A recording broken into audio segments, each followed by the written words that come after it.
Good evening and welcome to the script. I'm your host, Isaac Paul. I'm going to jump right into it. For those of you all that do not know, the script is the digital counterpart to the Tequila Tales. Now, what is the Tequila Tales?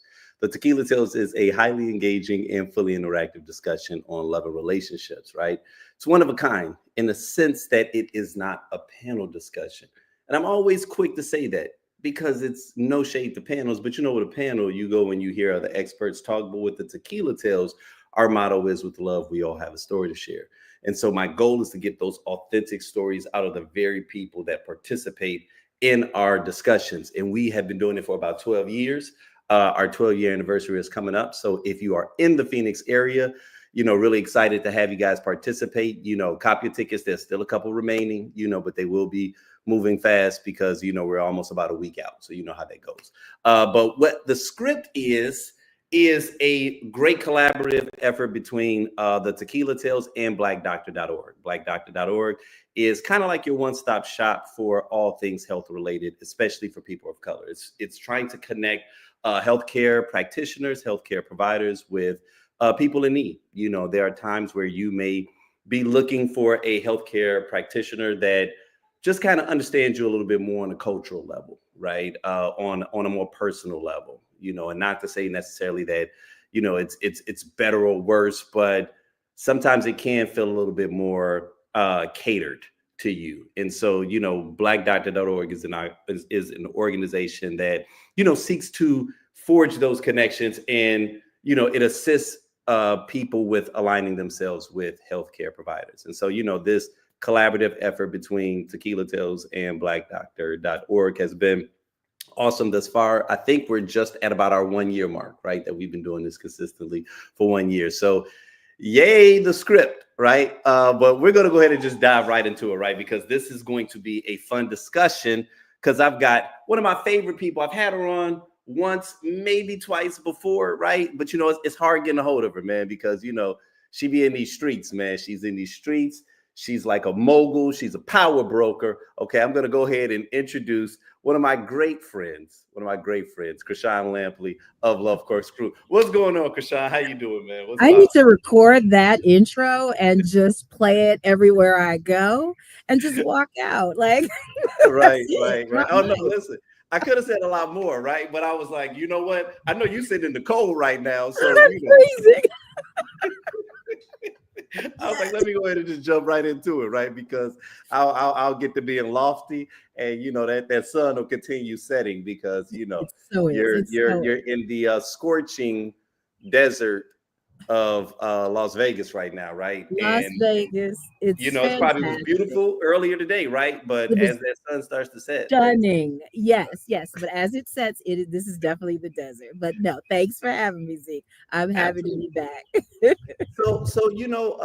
Man, like where do we begin, man? It is so much to discuss, so little time. But what I would like to do is, since I got you here, and this was a discussion that you and I wanted to have a while back, because actually I've been wanting to have you on for a couple of weeks, right? Because with this new thing, DEI, right, and just what's been happening with DEI, I was like, I have to bring you on just to not only get your feedback on just everything that's happening, but then also because I think sometimes like this DEI conversation right now is happening on so many levels, right?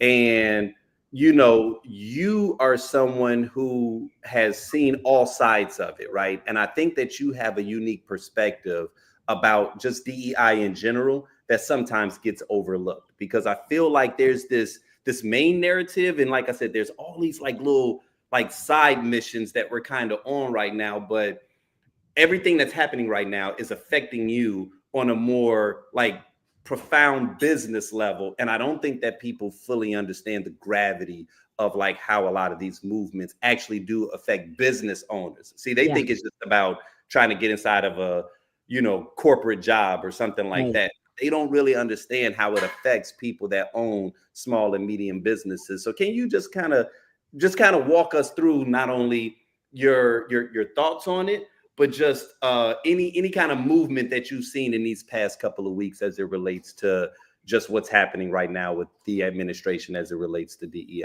Yeah, actually, this is a great time to talk about it as opposed to a few weeks ago because Oh, it has okay. now affected me for real.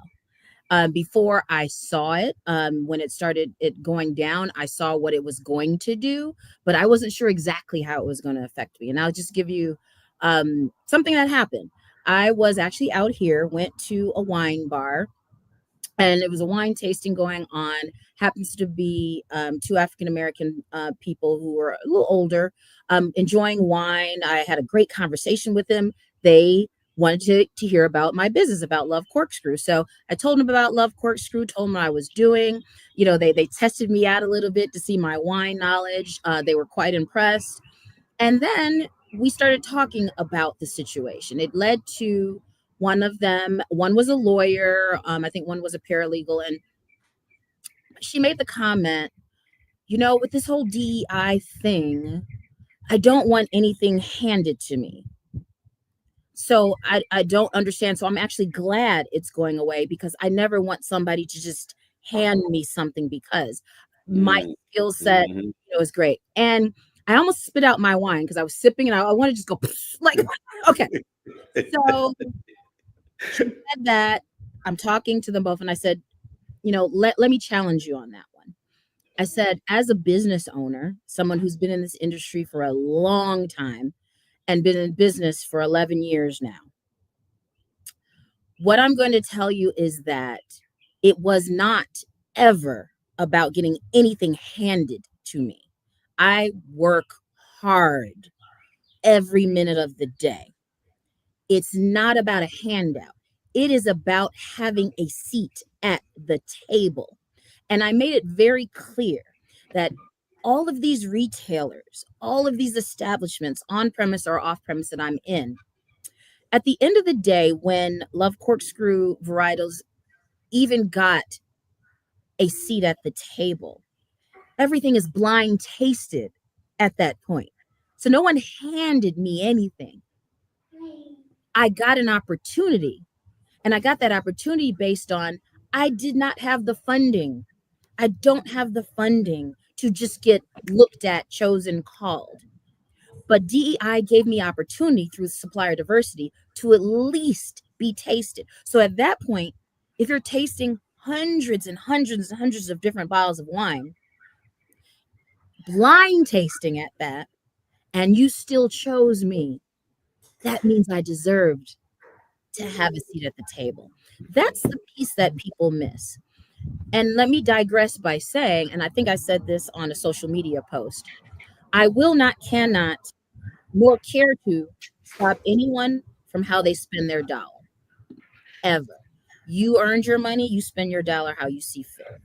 So when it comes to boycotting or not going to certain retailers, please do what you see fit. However, know that us small suppliers that have the opportunity to be in those retail establishments, that was our way of growth. It seems like it's easy for some people to say, just sell online. If I just sold online, I'd have been out of business 5 years ago. Mm, It's not that easy. In this right. new platform of paying to play, to even be seen on social platforms, it would take hundreds of thousands of dollars in paid ads for me to just sell online and have a business that lasts. Secondly, people have to understand that being in those retail spaces, not only is it an opportunity for us to actually have some funding to be able to sell online, but it also is the most perfect marketing play. Because if people are going into these retail establishments, they are seeing me because I don't have the money to pay to play. So Mm. this is an opportunity to be seen. So I just want people to understand that piece. Again, do exactly what you want to do. It's your money. I cannot force you to do anything. But I just want there to be an understanding that there is another side to that story and we are getting affected Yeah. left and And a couple of things that you said that just like jogged something in me. One, how a lot of times I think that especially non-business owners can be very cavalier as it relates to things that business owners are encountering, right? Like it's almost like there's this oversimplification on what you should be able to do, right? Like, oh, well, you should just sell online, right? And it's like a person will say that, but how often do you go and buy your Jack Daniels online, right? Like there are certain things that I like that are my favorite that I can only have every so often because I have to go drive all the way to Total Wine just to get it. You know what I'm saying? But meanwhile, you know, the fries that's up the street carries something else that is more convenient that, you know, maybe I don't like as much, but you know, for convenience factor, if I just want a little bit of beer and I don't feel like driving 25 minutes away to get my favorite, I'll just go ahead and do this, right? Now think about online, right?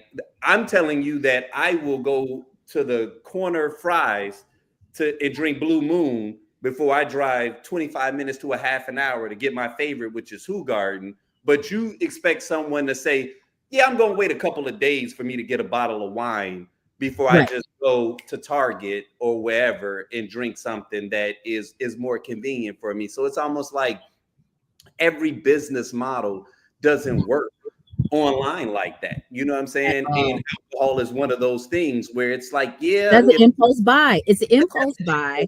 It's a gift buy. It's something that you're driving past the convenience store. You know what? Let me pick up a bottle of wine. And I'm going to be very transparent. Out of the 4 million bottles of wine I've sold, maybe 10% of that was online. Maybe. So that is not an easy thing to say. That it hurt my soul when I heard people say, and they were commenting on all the social platforms saying, oh, these Black businesses, you know, there's a bigger picture. So just sell your stuff online. Okay. You think I don't want to do that?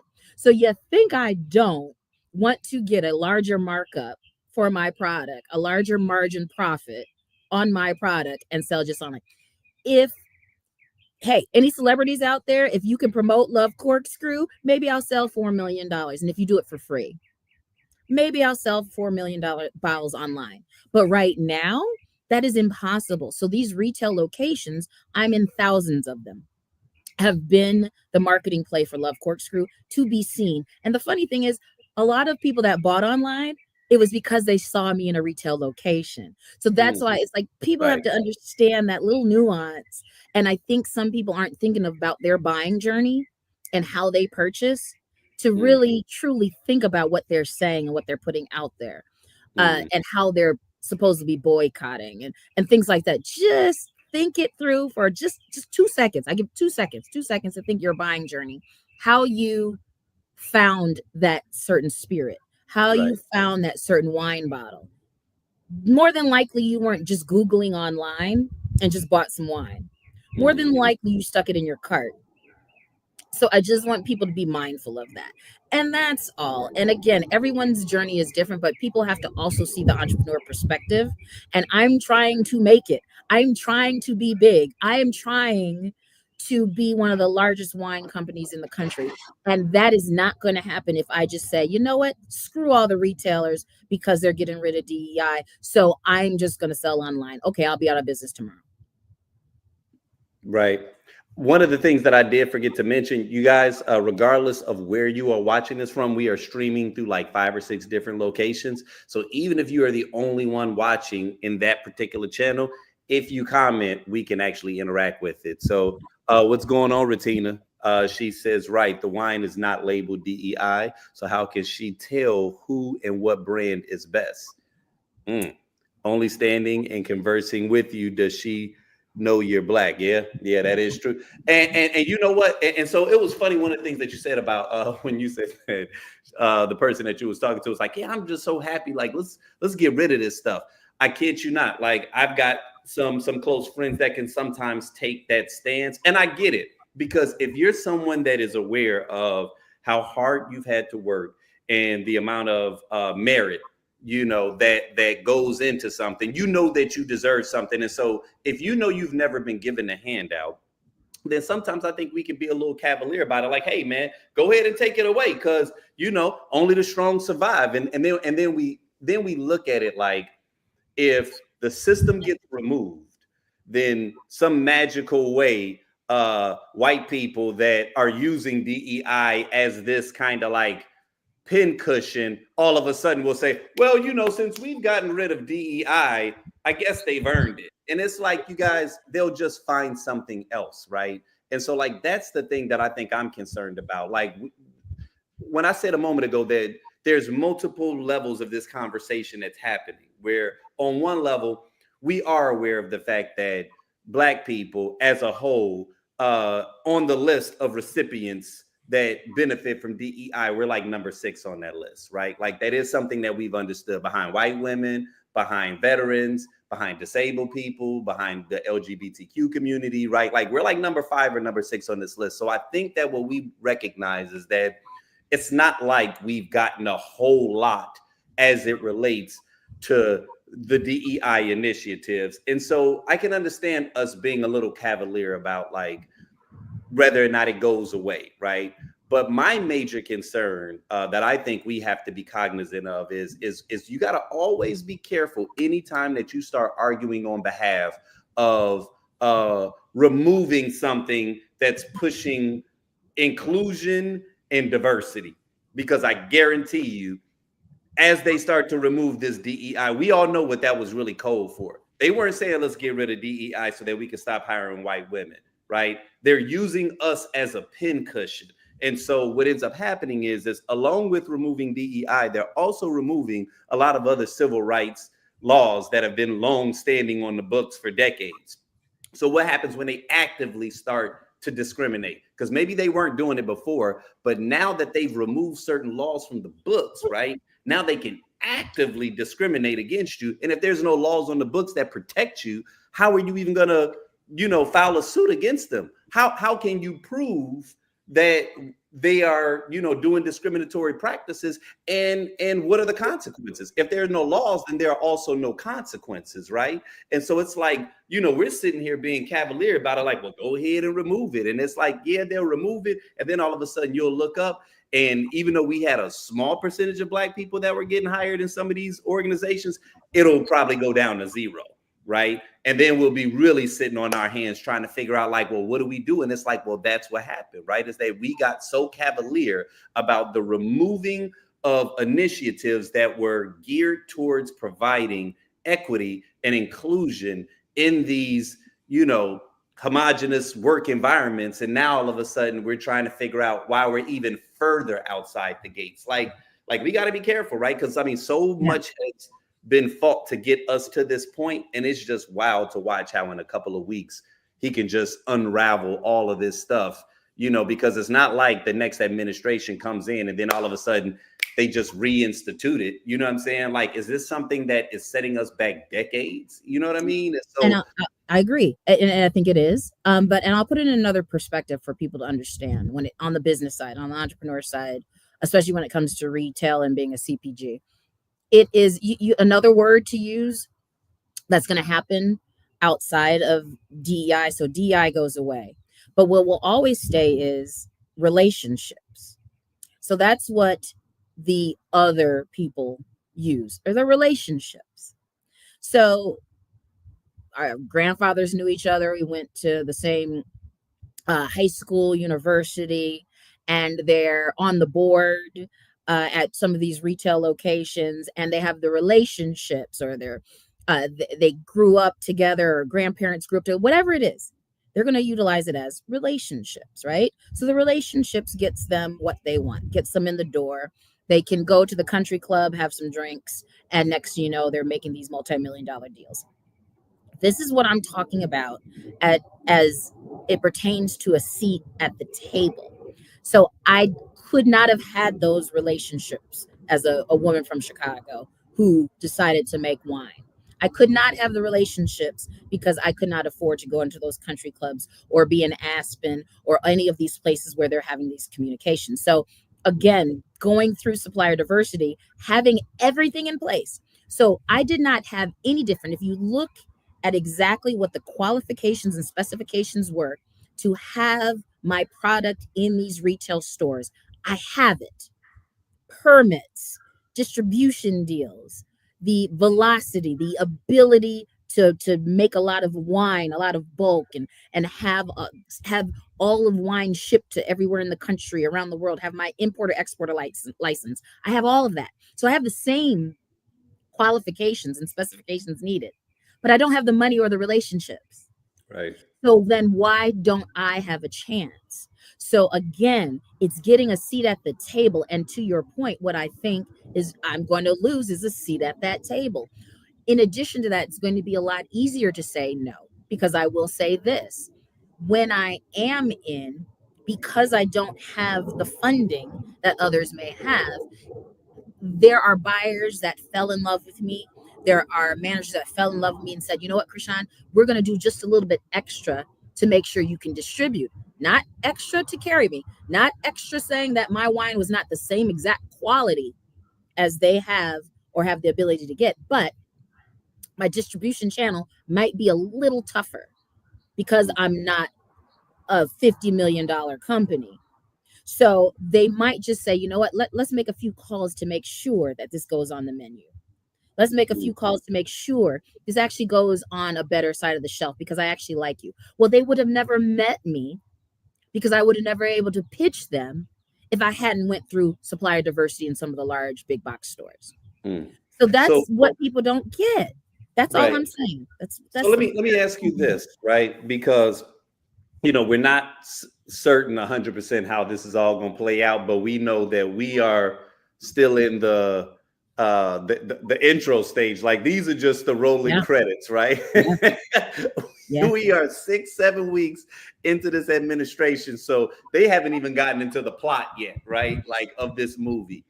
Um, how do you foresee, like let's do a little bit of forecasting, and we'll do it on a positive note, Yeah, right? yeah. Like as it relates to uh do you like as you've been strategizing, right? Like as we're kind of seeing these obstacles and we're trying to figure out what are the best ways to overcome these obstacles and then still move forward.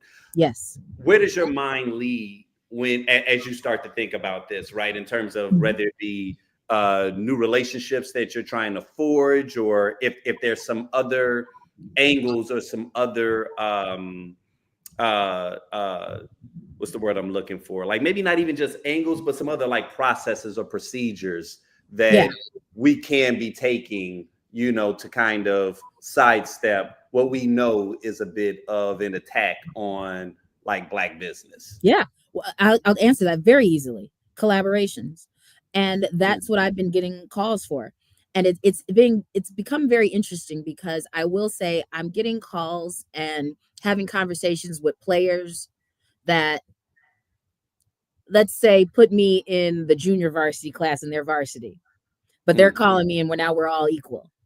And they're saying, hey, Krishan, let's work together. Let's figure this out.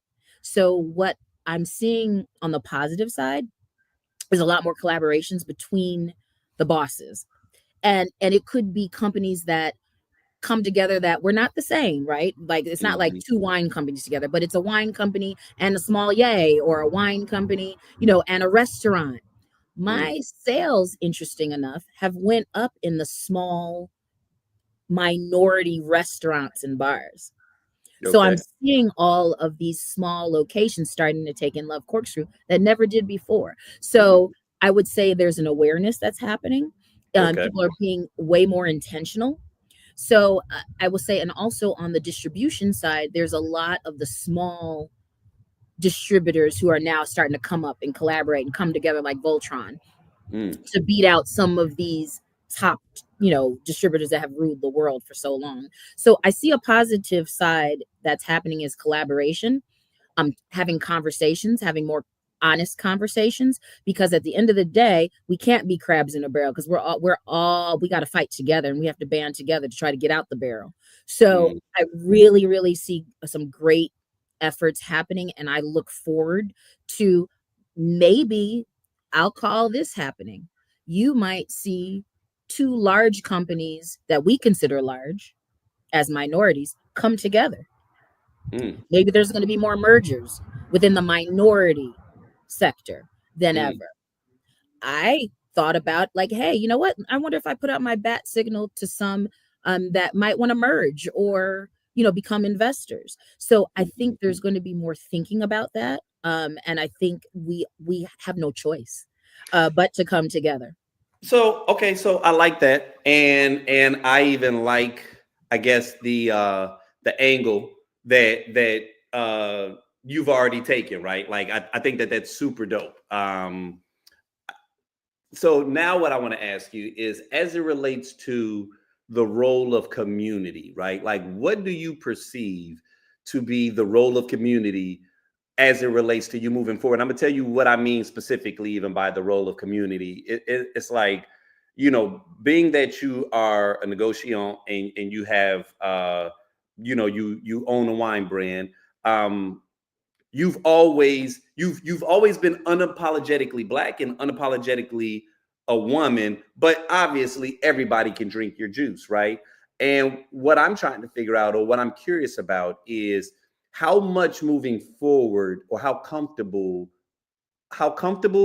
and how much of a necessity do you feel you need to be, with regards to, um, being kind of openly, like, I don't want to go as far as say catering to the community, but like kind of leaning into that, right? Like, for like, is there any fear of alienating non people of color that may be fans of your wine, or that may come past your wine? Because I know that that is one of the things that sometimes, I guess, we have to be cautious of, is like, yeah, there may be some benefits in people that want to support what it is that we do, from a culture perspective. But then if it becomes like a FUBU thing, where it's like for us by us, then it almost appears exclusionary.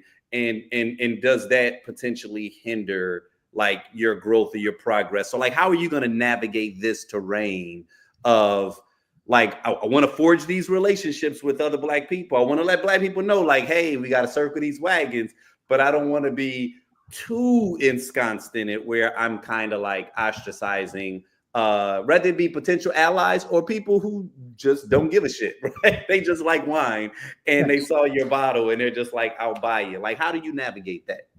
No different. I'm literally going to be the exact same person I've always been. Literally, if you go on my Instagram now, on my Facebook, you see my face. I'm a Black woman, period. Okay. I'm totally unapologetically Black. I am not going to change that. But Love Corkscrew is for everyone. But I will never stop a relationship or let anything hinder if it's something that makes sense. I've always been that way. If a brand in collaboration makes sense to elevate Love Corkscrew, if I can help the best I can, I will. Let's keep it 100. I'm the vice president of the African American Association of Vintners. So, of course, I'm about diversity and inclusion, and that has not changed. Yet, still, some large corporations have no problem in collaborating with me because I remember the last big company I collaborated with, they said we have to do a whole like sweep of your Instagram and social and make sure you're safe. Mm, They couldn't right. find out one thing, not Okay. one thing on me. So at the end of the day, Wait a minute. Is that when you started untagging me from all them posts and stuff? I'm like, look, Zeke, I'm clean right now. I don't need to be associated with Krishan and no. Love Corkscrew is no longer a collaborator on X, Y, and Z posts. You know what I mean? Look, I have never not had a voice in any topic. I've always addressed how I feel in everything. However, I do separate as much as I can Krishan Lampley from Love Corkscrew Mm, because Love Corkscrew has become a national brand. But I never step down, I never back down. I'm never going to be the one to go in the corner. I'm never going to be the one like that meme of Homer Simpson backing up in the bush.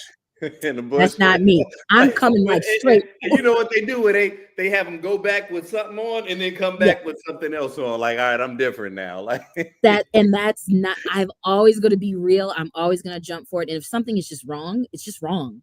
And mm, I'm going to tell you it from a perspective that you may not see. There is only a handful of entrepreneurs.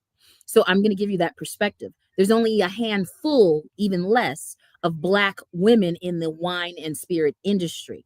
So what I see in this crazy fraternity, a lot of people have no idea what we've gone through and what I'm still going through. So Okay.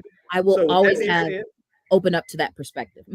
I want to show you something, and I'm gonna play it first, and then I'll get your overall thoughts on it first, and then I'm curious to know if you've ever experienced anything along the lines of this thought pattern.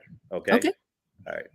If I have a Black female surgeon, my first assumption will be this person had to meet lower standards because the school or the certifying board was so anxious to say we have a Black female surgeon. And of course, it's unfair to the individual, but then the whole system is unfair. So should you be shocked that it produces unfair results? No.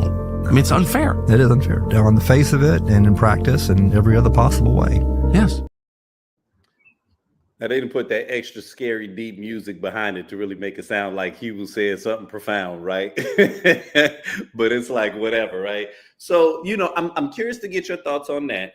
But then also, I'm also curious to know if you've ever experienced that, right? And I mean, and there's a piece of me that feels like, and I could be very wrong in this regard, but probably not up to this point where someone has felt like you've been given a handout in order to get into this industry that you were like point something percentage point of the population, but now it seems like they're trying to do this switcheroo, right? Which is where really you're supposed to be a unicorn.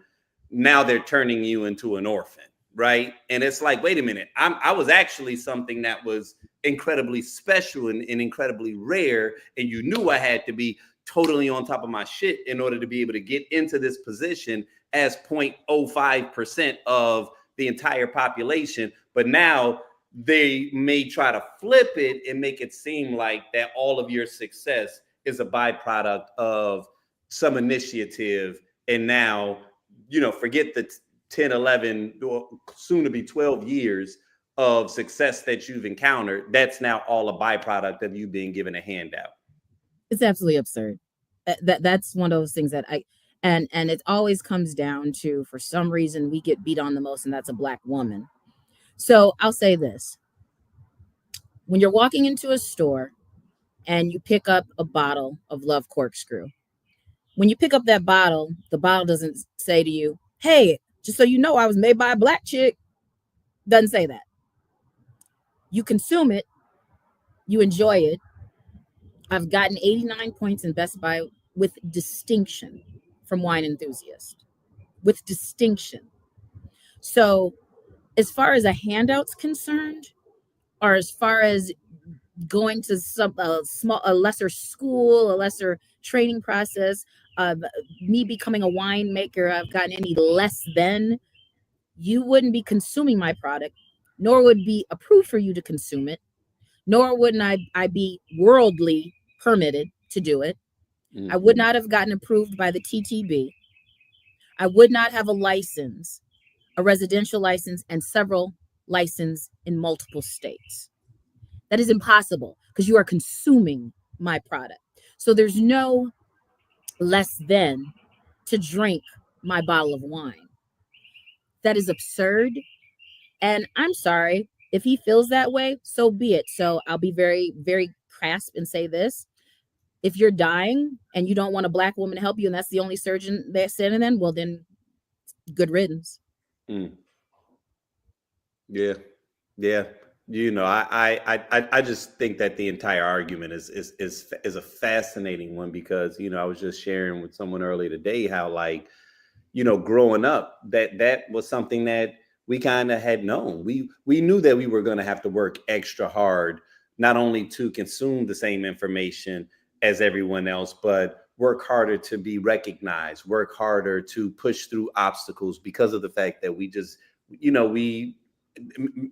many cases, our communities, we didn't have access to the exact same resources that many of our white counterparts have, right? And so we've never used that as an excuse for failure. We use that as reasoning to say, you can't afford to make excuses, and you cannot afford to slack off because you don't have the same luxuries as your counterparts do, right? And so this has been something that's literally been baked into us, like meaning our generation, right? Like Generation X, probably even millennials and baby boomers, right? Like all of us, this is something that we were just raised knowing. And so, again, if you saw a black surgeon, that actually means the opposite of what he's saying. It means that you really want that person, because I guarantee you that their actions have been much more heavily scrutinized than anybody else in their class. And the fact that they are amongst these people, those are not their peers, right? They may look like her peers, but I guarantee you her work ethic far exceeds that of them, right? But in a moment of like transparency, right?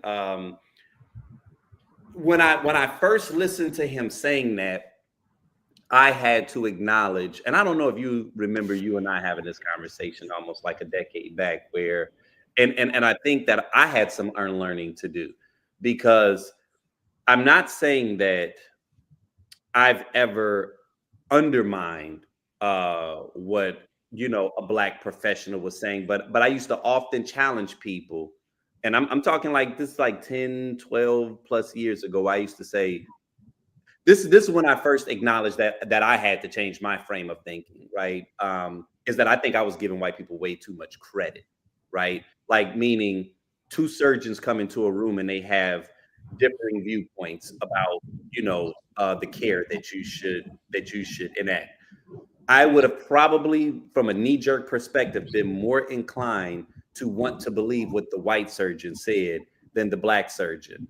And just largely because of the fact that I think I had some unlearning to do in that regard, of just automatically believing that they knew more, right? Or that they got a different level of education, or that they get, you know what I'm saying? Like I'm not even trying to give Tucker the pass, but I'm saying that frame of thinking, I think it exists far beyond just that of white men. I think it's actually deeply embedded in our community as well, where, we oftentimes suffer from imposter syndrome. You know what I'm saying? We oftentimes, and I think the only way that you really start to get rid of it is when you start to measure yourself up against your counterparts sometimes, and you realize, I know a lot more than they do. You know what I mean? Like, and then you start to realize that the house was built of cards. But just being from the outside looking in,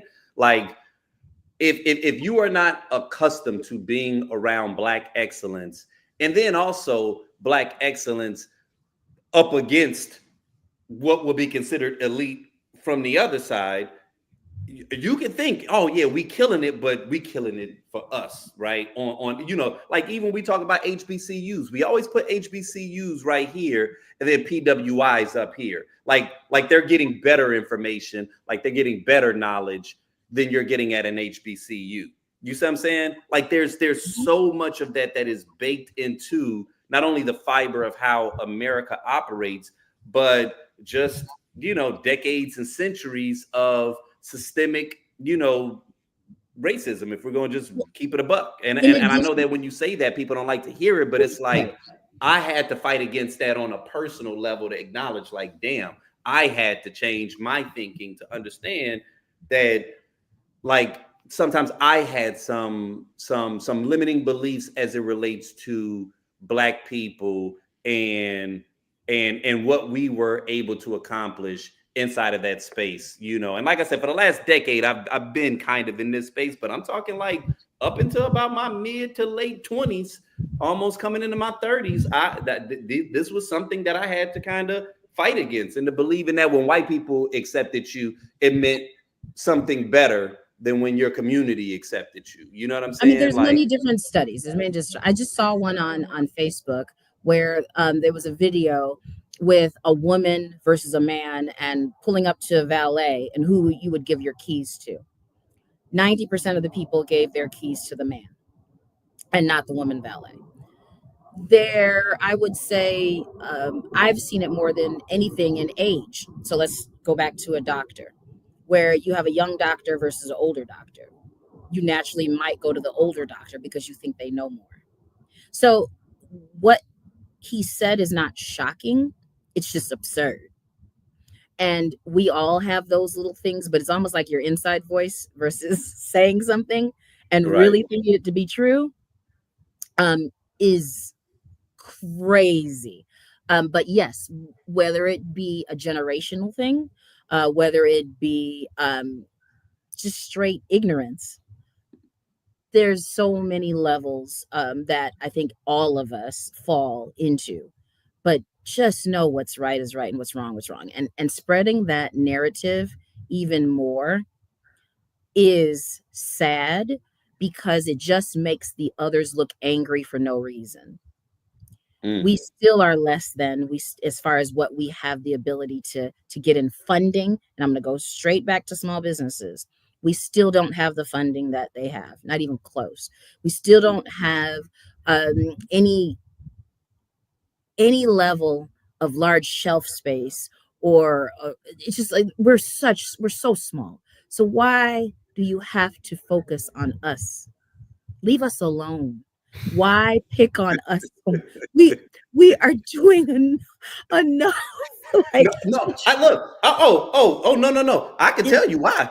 Oh no. I can tell you why. And without soapboxing, because I literally was even just kind of going back and forth with a buddy of mine just a couple of days ago about it, where it's like I think that we are a comfortable pincushion when it comes to this space, right? Like you know, when you think about DEI, I just said a moment ago that we're number 6 on the list, but yet we're the poster child of getting rid of it, which is one of the reasons why everybody was so like gung ho and so on board with getting rid of it. And now we're noticing that a lot of these programs that were funding these farmers was tied to DEI, right? Like when I tell you the find out phase of this part has been, like I said, we are just in the opening credits, and it is still fascinating to watch that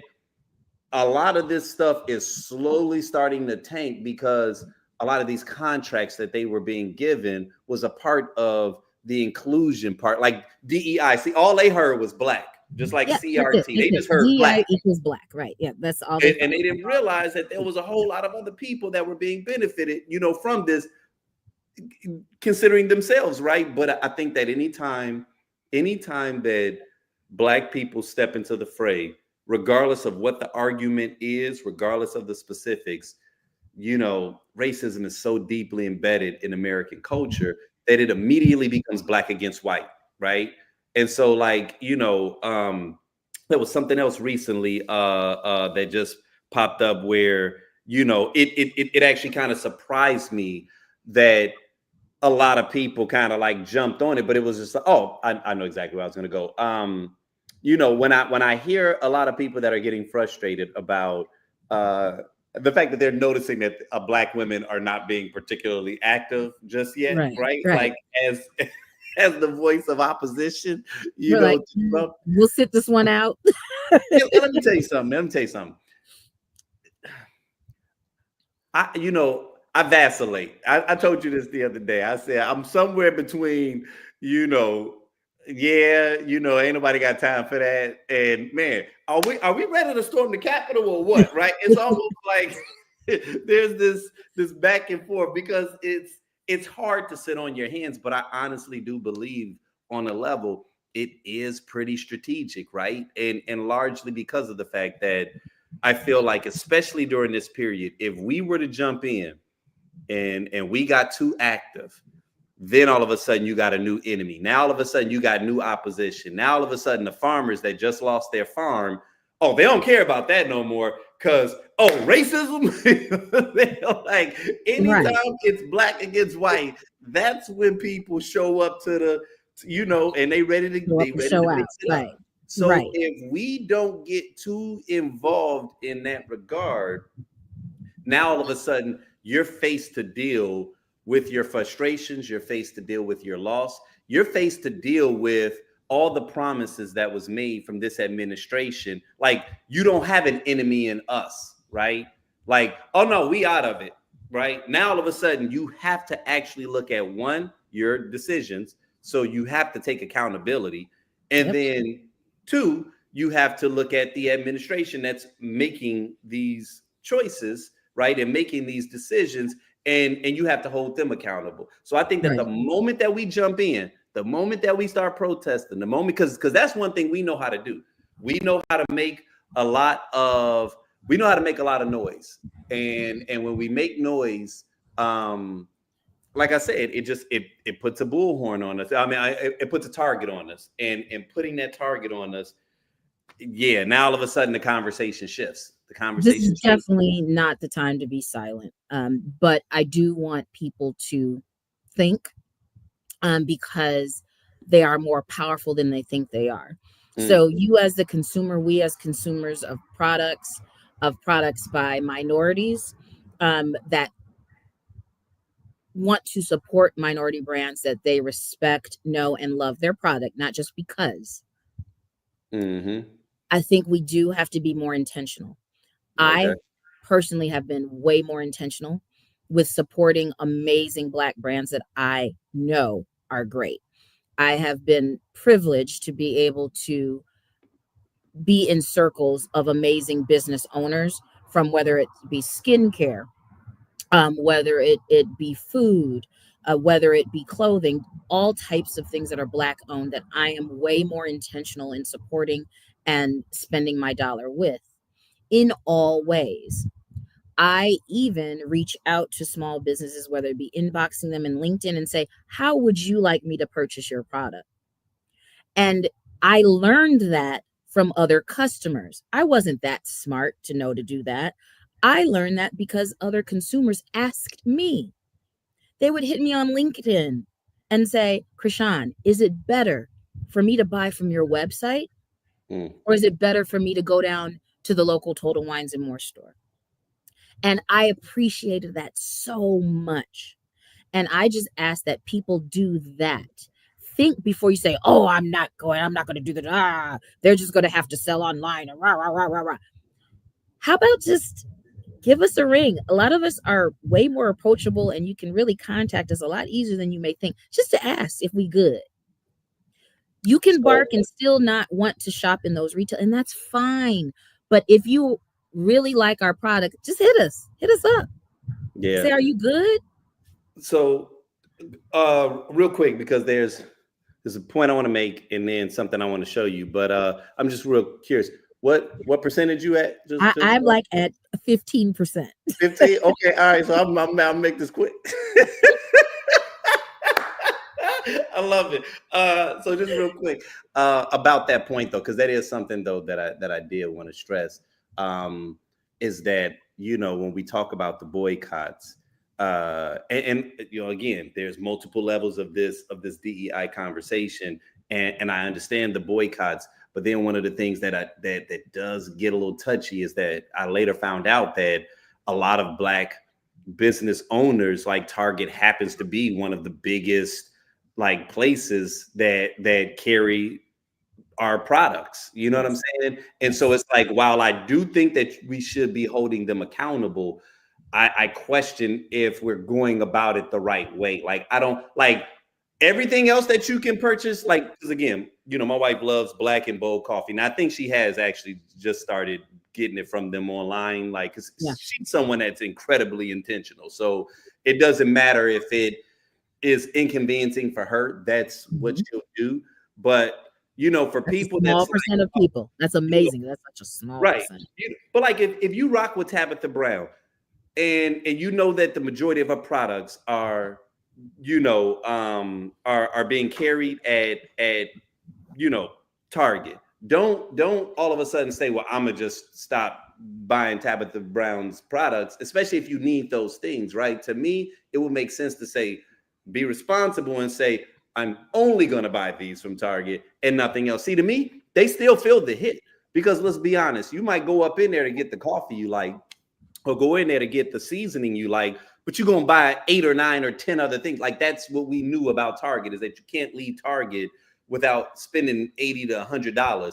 This is the time to be disciplined, right? Because it's like, basically we don't want to cut off our nose to spite our faces, right? Where it's like, oh, I want to stick it to Target, and the damage in the wake is like, you know, a couple hundred black businesses Right. now no longer exist because that was their main outlet of how their products was being sold. And so it's like I'll give we're some people in space right now.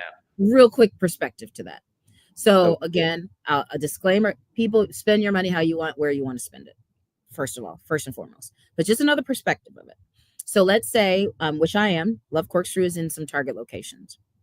So let's say hypothetically, you go in and you just buy Love Corkscrew wine or black owned wines out of Target, and you consistently just buy those particular ones. What happens is our velocity gets built.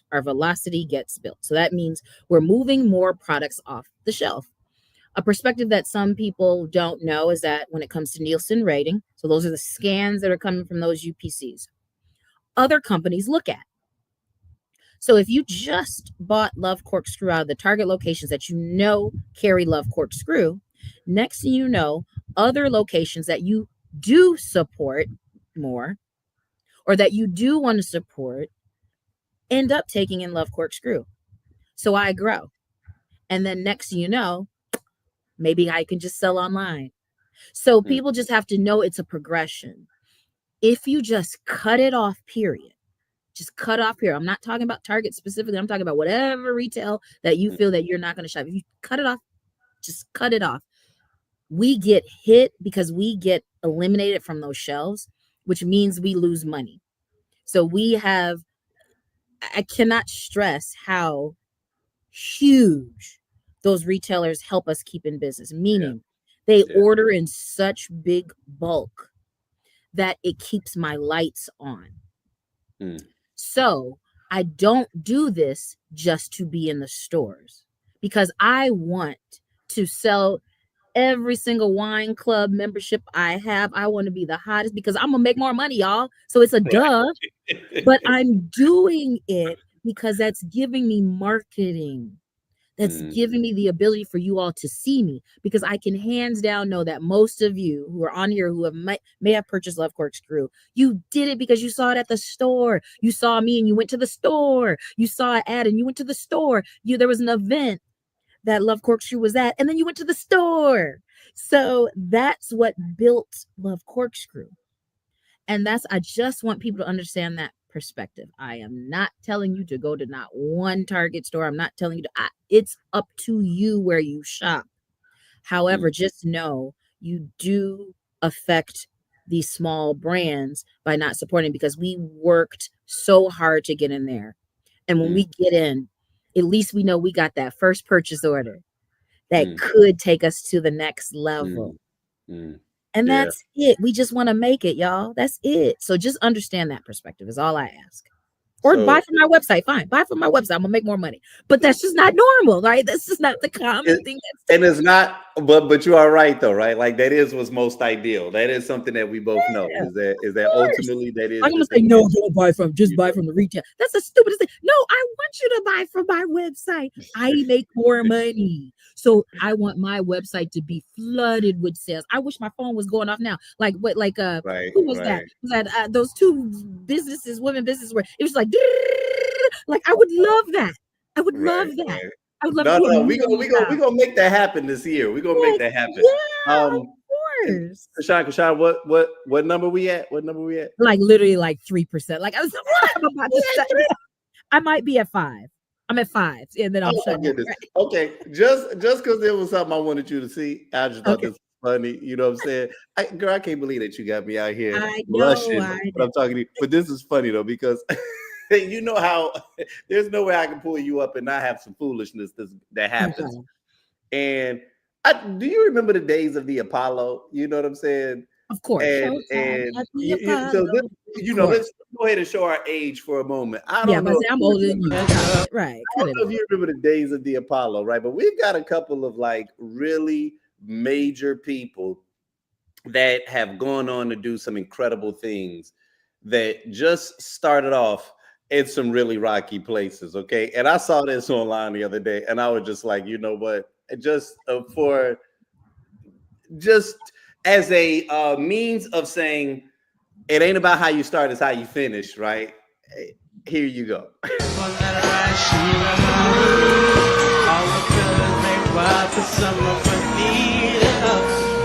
That's the way that we play.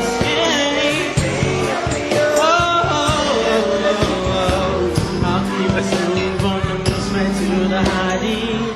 On the late night move to fix that body. Yeah. Hey, that on the regular. I mean, like, so there's horrible, right?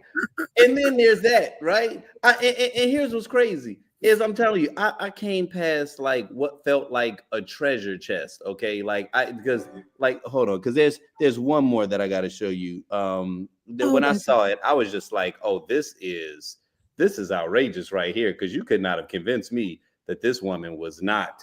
Oh, here we go, right here. Check this one. I treat you bad and wrong, my dear. And voices send you away. Don't you know I sit around with my head hanging down, and I wonder who's loving you.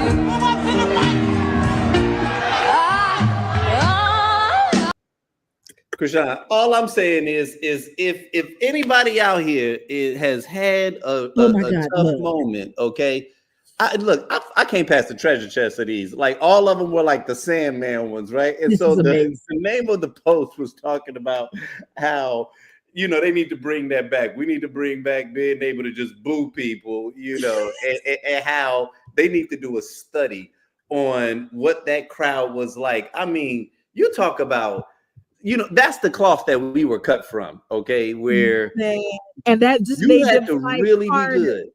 That just made them fight harder to be greater. That should give anybody the most hope and know that you can make it one day. You talk about public shaming, you know what I'm saying? Like public shaming was entertainment for us back then, right? Like we would literally say, and they knew that woman couldn't sing when they put her on stage. They had to have done a vocal like dress and rehearsal. How many Grammys did she win? Like this is just amazing. Like oh my goodness, they had one. Look, hold on, let me just one more before I let you go. Then my computer's gonna cut off in like 2 seconds. Look. Oh wait, hold on. Let me find it real quick, because I just really want you to see this one right here, because this one, I said to myself, here we go, right here. Here in America knows the code. If you get caught cheating. Oh. Nope. Sorry about that. Look at me. Okay, here we go. Side thing loose. Donald Trump still on the phone at the White House talking to Russia. Hello? Hey, no, I want to talk to my man right now. You go get my Putin. Is that you, my Putin? I love you so much. I love the way you smell. I love the way your name comes off my lips. Boom.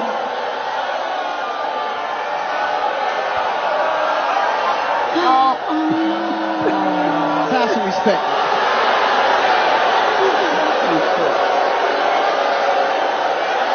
Sit down. Y'all not gonna move me. No, sit down.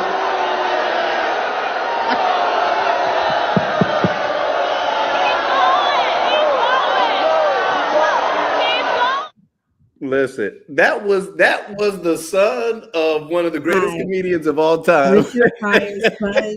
All I can say is my man is rolling over in his grave. He told people to sit down. Man, y'all sit down, man. Sit down. Let me tell you right now, that is a perfect ending, because that is showing that even though you could be part of the relationships, still does not mean you're great. Yeah, that proves that connects this whole DI thing, right? He was part of the club already because he got brought in because he had a relationship, because his father was the greatest. You still got to work hard. You still got more to do. You can't win just because of your name. And that's the part. That is the proven part right there. Because We work hard. I've worked hard to be able to get a seat at that table. I didn't come in just because of who my parents were or who somebody was. So that is a perfect example of the fact that DEI allows a seat at the table for us that are great to be seen, because that is fair, because my juice is just as good as the best of the best. And if that hadn't happened, if I hadn't got a seat, I wouldn't get in the room.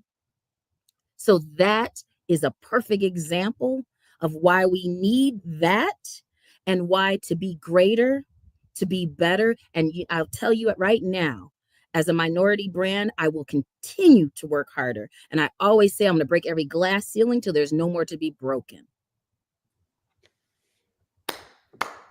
Thank you, Krishan. Listen, I know you are sitting on about 1 or 2%. Literally like a second, right? I definitely appreciate you taking an opportunity, man, and not to end it on a heavy note while I got you here, but I know that in the past couple of weeks, you've experienced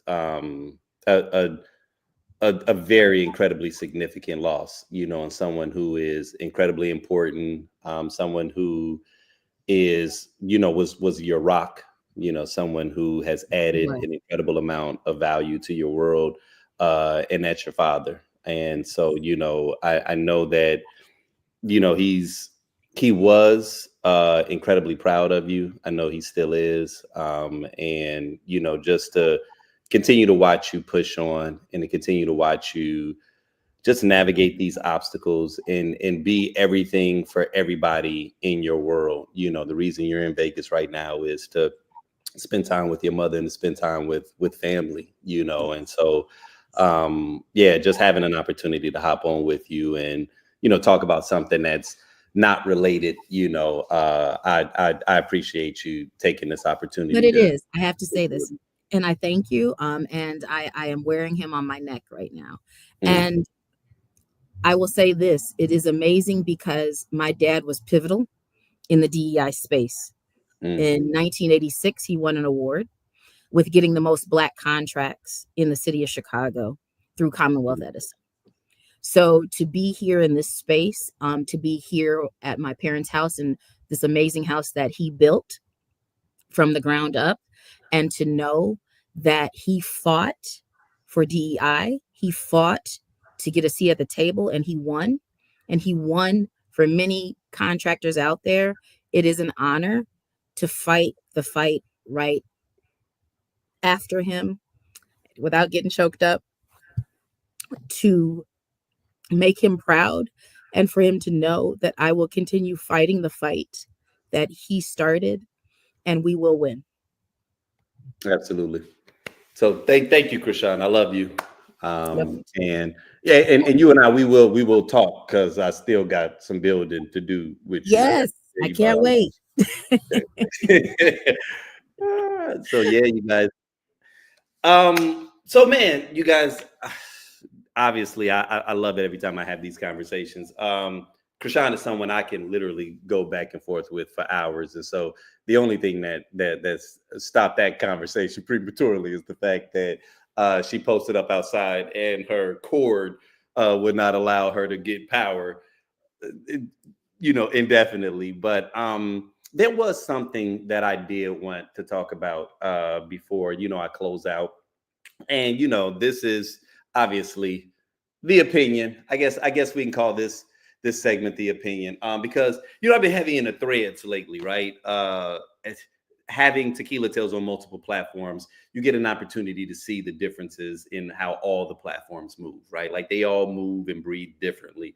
And Threads, when it came in, I've noticed that Threads, in an attempt to be the counterpart to X, or what was formerly Twitter, ever since Elon took over Twitter, it's gotten, while they've been claiming to be all about free speech, it's really been more about hate speech, right? It's really been about killing voices that are outside of kind of that alt-right, very kind of argumentative, manosphere, I guess is what they call it, and so Threads has been a little bit more catered to, I guess, the kind of content that I want to see. And so every time I'm on, I'm always seeing something different. It's always like a unique conversation that's happening. It reminds me of like the probably like the classic days of Black Twitter, But I ran past this thread recently, and I'm gonna just post it up, and then we just go ahead and go through it. And anybody that has insight also, right? Feel free to share your insights. But I did find this to be rather poignant, right? And I do think that it does tap into a little bit about what it was that we was discussing earlier, but just this is something that I think can add a little bit of context to something that we're all kind of experiencing collectively, right? So this particular post says, I've been thinking about this a lot over the past weeks. And so keep in mind, this is a white person that's making this post. I've been thinking about this a lot over the past weeks. So buckle up because it's a long one. As I've observed the protests and boycotts here in the US, I've noticed something huge missing. Something Black communities are already well aware of, but I want to highlight this for my white peers. White people don't want to risk anything for their freedom or the freedom of their neighbors, literally or figuratively. White people want peaceful, non-disruptive protests that abide by all laws and attract no police activity. This also means mainstream media can easily overlook them and conservatives can ignore them. They want boycotts, but only one day or 1 week at a time, and to ease into it. They want to shout at men dragging a woman away in front of them to stop it while not doing anything that would involve true risk. They want to wear special colors and hold little signs because then they won't get thrown out. And we forget that this forces Black individuals to do what we won't and risk the things that we simply can't. And when they do, we'll cheer and call them heroes because they risked it all because we forced them to and think our job is done. Every time Canadians or people from other countries ask us why we're not doing more, you'll see a very long string of excuses beneath the post. I can't risk my job. I can't risk my health care. I can't risk being arrested. We can't really all just meet up, etc. As if the us is an enigma, and completely erasing all previous movements in U.S. history, Black history, queer history, women's history, erased in that implication that it's too hard in the U.S. to resist in large ways. The deeper issue is that that as white people, we are risk averse. We do not want to suffer so much as a bruise, let alone risk our bodies, lives, homes, healthcare, or even small comforts. It's easier to let Black people fight out of necessity so we can rest on our laurels. The other issue affecting this is the lack of community in white spaces. We are afraid of each other, mistrustful. We know if one of us is harmed, other white people will stand aside and watch. If we are arrested, no one will post bail. If we lose our homes, no one will open their doors. If we become disabled or badly injured, no one will provide for us. But we can't stand back and wait for community. We need to create it. To be truly willing to risk our bodies, health, security, safety, family, and lives of our neighbors. Until we can do that, we can't enact change. Start by really processing this. What are you willing to risk for your neighbor and for the future of your own family? How can you risk more? How can you risk in order to set an example and a standard, even if community is not yet there for you? How can you show up for someone else who risked things in order to do what was right? We cannot have a revolution without risk or while waiting for other people to risk on our behalf, a pattern rooted in white supremacy. And I remember, when I read that, I was like, wow. I was like, that is a very interesting perspective, right? And I'm not saying it's absolute. I'm not saying that all white people don't, join in or don't, risk. But it was one of those things. Me and a good friend of mine got into a conversation the other day, because he was someone that kind of pushes back against, I guess, what Krishan and I were talking about earlier, which is, he's one of the people that kind of feels like, listen, Black people chasing this whole, wagon of DEI, like, and it's not that he doesn't understand it, but I think his perspective is kind of like more one of frustration of how we're constantly being utilized, right? Like, because of our cultural strength, we're constantly being utilized sometimes by people that we consider to be allies who are not as invested as we are, right? Or when we actually achieve these objectives, then they aren't making the same kind of investments in our communities. It's almost like once they're able to utilize us for our votes or for our activism, then they kind of just wash their hands and they move on. And while I will not disagree with that, I think that this perspective, while not to absolve white people from their lack of involvement, it did make me kind of focus in on what that person was sharing, which is sometimes the lack of community that exists within them, right? And how sometimes I think that because we are such a small population, 13% in America, I think that what we oftentimes do is undermine our strength. I think we undermine sometimes how the few can become the strong, right? And the hidden benefits when you are something that's rare. When you're something that's more rare, it actually means that you're more valuable, right? And when I asked Krishan early on, like, what her thoughts were as it relates to community and what her thoughts were as it relates to moving forward in terms of understanding that when you do tap into the larger population, you become successful on that side, you can really kind of skyrocket, your success becomes exponential. How do you not risk that while still also circling the wagons in a way that's meaningful during this period where that is how many of us are probably going to end up surviving, right? And, I ask that question because I oftentimes do believe that, we can become so ensconced in recognizing our limitations that we don't recognize that there's actually some benefit in the thing that we consider to be a limitation, which is like, yeah, we may not have strength of numbers, but what has always been our strength has been community. It has been one another.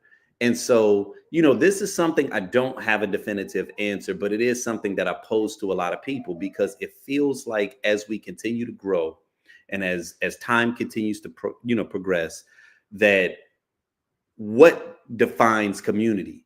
What does community actually look like, right?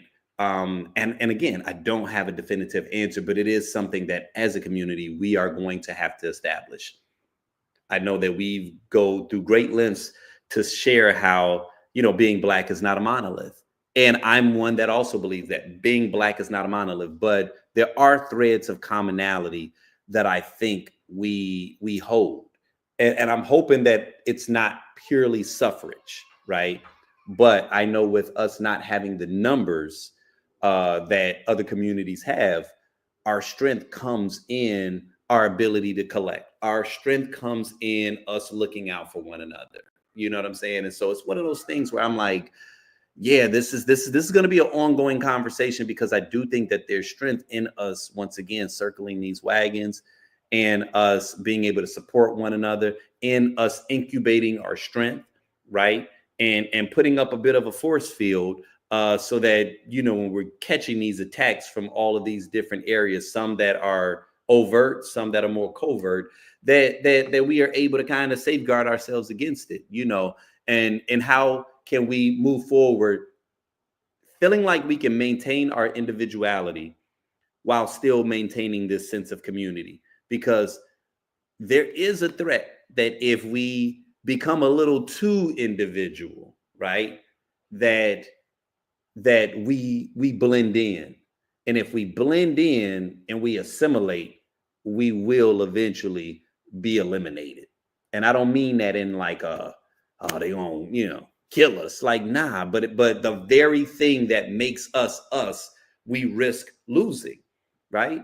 Like even we talk about like culture, we talk about hip hop, and we talk about appropriation. Like that is really what is at the heart of the frustration of appropriation. Is it's like it's cool that you guys can acknowledge it. It's cool that you can be a fan of the culture. It's cool that you know might even buy into it. But when you start to assimilate it, right? When you start to appropriate it, then we lose it because they got bigger numbers than us. You know what I mean? So it's like, yeah, the art form that you created, the unique voice of your community is no longer the unique voice of your community. Now it's being cosplayed, right? And many of us, you know, when we had even the whole argument between like the Drake versus Kendrick, you know, I'm one to admit all day long that I've been a fan of Drake, not his recent stuff. You know, the past couple of years he's been in a weird space, right? But you know, his older stuff, I rock with it, right? So I'm not a Drake hater, but I felt like that was a big part of what that battle symbolized.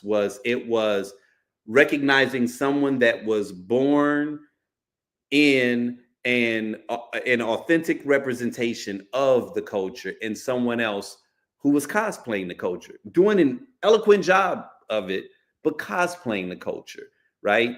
And if you don't understand that that is what was really, that's really what the battle was about. It wasn't just about picking the side of the person who gave you 15 summers of dope music. It was like, nah, this is about real versus the virtual. You know what I'm saying? And which world means more to you? Because this is one of those things, and we've seen it happen multiple times before with multiple other cultural movements where we lost control of it, and then all of a sudden it got assimilated and it's no longer ours, right? Like country music. A lot of people don't know. We invented that. And now all of a sudden they talking shit about Beyonce making a country album. And it's like, okay, she's not allowed to participate in something that we created. Jazz. There are far more people that are white that are, you know, kind of running the gamut with this jazz thing than black. You know, same way with rock. We created that. Okay. So if y'all don't think that we can lose hip hop, if you don't think that we can lose a lot of significant things that we consider to be us, right? And my thing is, it's one thing when it's taken away from you, it's another thing when you willingly give it away.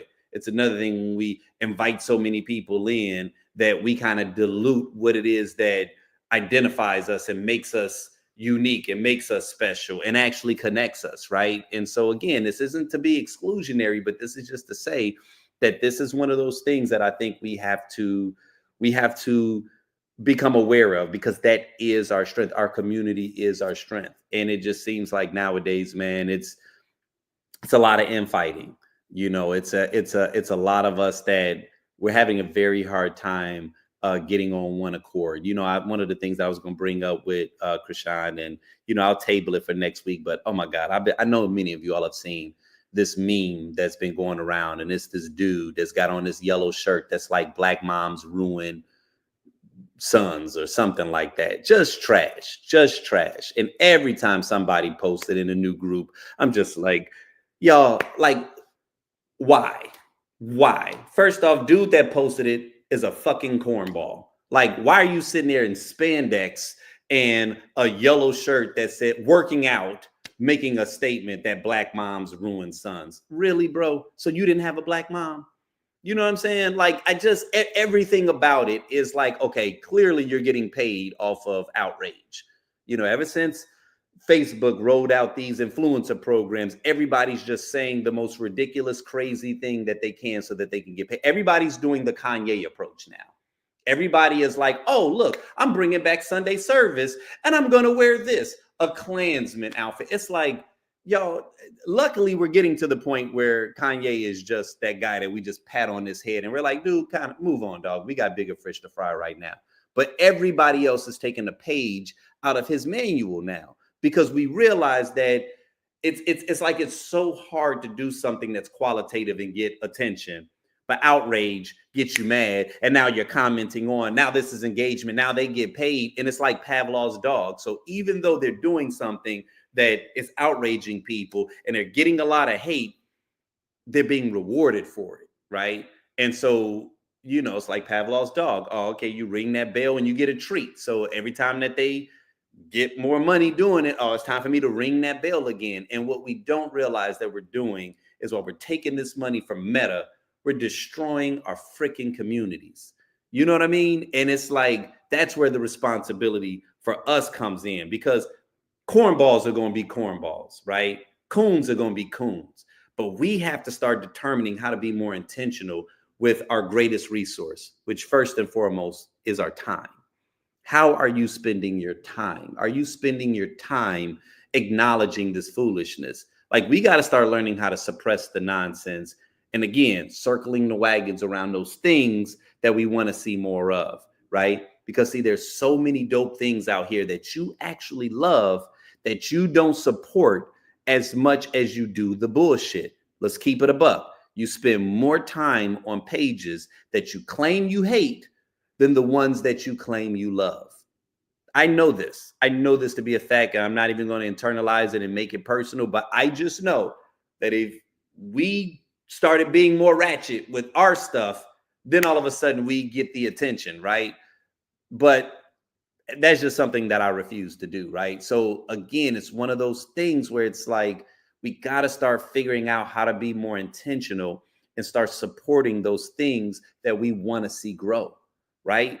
Because if you don't do that, you don't think you're supporting the foolishness, but if you're giving your time to it, that is how we monetize things nowadays. What you give your attention to is what is ultimately being funded. You know what I'm saying? And so we have to start being a little bit, we have to start acknowledging that when we go and we spend our money at these grocery stores and stuff, right? All it takes is just a quick little search to figure out, are there any Black owned brands in here that you want to support? And again, it takes effort, you know what I'm saying? But that to me is what the next stage of the revolution looks like. And honest to God, we need to stop using that word, because I don't even want a revolution, because a revolution means to revolve ultimately. What we need is an evolution, right? We need to be able to mentally evolve. It's time for us to evolve. It's time for us to go to a space that we have not been to yet since we've been here in America, right? That to me is how we move forward. That to me is what success looks like moving forward. It's time for us to even stop using that. They said a revolution will be televised. First they said it won't, then they said it will. We need to scrap the revolution. It's time for an evolution. It's time for us to start being more intentional with how we spend our resources, right? But you guys, as always, man, it has been a pleasure. I got some really, really exciting stuff that's going to be coming up, right? Dead ass. I can't even speak on it right now. But just know that, you know, the script and Tequila Tales may look a little different, you know, in the upcoming weeks and upcoming months. You know, there's still a lot of things that are being ironed out, so we can't really get into all the specifics. But yeah, man, you know, I just want to let you all know how much I appreciate, you know, you guys continuously, you know, being tapped in. Something that I will also share, you know, man, we got merch, okay? You know, I know everybody don't, you know, that ain't your thing, but for those of us that do like cool stuff, you know, I mean, man, we out here, right? So, you know, I don't want y'all to feel like y'all just out here and, you know, we ain't got you. So, matter of fact, let me go ahead and post the link for those of us that are interested in. Hold on, I actually normally have it already queued up, but yeah, no, like I said, you know, it's actually a lot of fun. And I got a new drop that's coming soon. It just hasn't hit yet, but yeah, you guys will see it very soon. But here, I'll go ahead and put this in. And then also, you all, if you are in the Phoenix area, March 20th, we are going to be having our 12th anniversary. We are celebrating our 12th year anniversary at Onyx Gallery. It's going to be a lot of fun. We got a cigar lounge. We've got candles. Man, we've got a live band. We've got an awesome DJ. And once again, the same old great conversation that we always have. But once again, y'all, man, it's always a pleasure. You know what I'm saying? And man, share the stream, man. If you all enjoyed it, man, let your people know. Okay. You know, next time that we on, share the stream, tell somebody else to hop in. You know, we'll make this as interactive as we possibly can. But yeah, until the next time.